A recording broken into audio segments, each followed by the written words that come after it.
If you want to really understand the things that mark a person, look to how they decorate their rooms, their offices. You'll rapidly get a sense of what matters to that person. When they're working, what do they look to? And there are three things in his office that come to mind.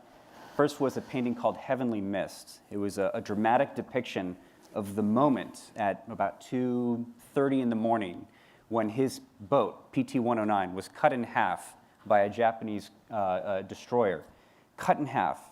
And he and his shipmates were at sea, where they spent 12 or so hours clinging onto the remains of their broken boat, had to swim ashore. President Kennedy had a terrible health condition, a bad back that plagued him his entire life, and yet in spite of that, he was an ample and able swimmer, and he swam ashore for 5 hours, literally pulling his MM1 McMahon, machinist mate first class, who had burns over 70% of his body, pulling him by the life jacket, held in his teeth for 5 hours to Plum Pudding Island. When they got there, they had to rapidly move into the brush, get out of danger, get out of visibility, and they had to send a message back to home to let them know that they're still alive. Does anyone know what he wrote his message on? Because that was the second element. What was it? It was coconut, exactly. He carved into a coconut some very basic information of where they were, what their conditions were, and please come help us.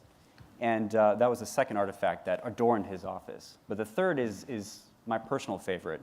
I have it inscribed inside of my ring here. It's a favorite quote of mine. It was actually a gift to him by Admiral Rickover, who's making appearances several times today.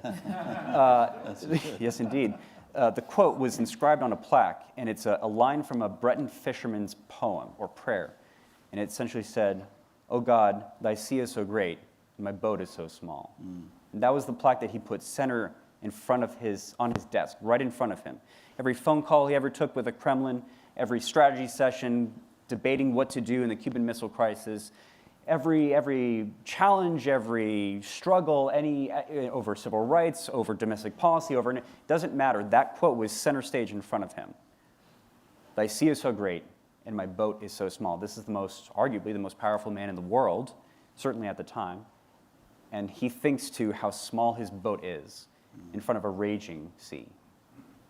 It's hard to separate the sea from President Kennedy at a very personal, deep level. We don't know what could have happened with his presidency had he not been brought to an abrupt and awful, tragic end. But certainly, I think he brought with him a little bit of salt wherever he went.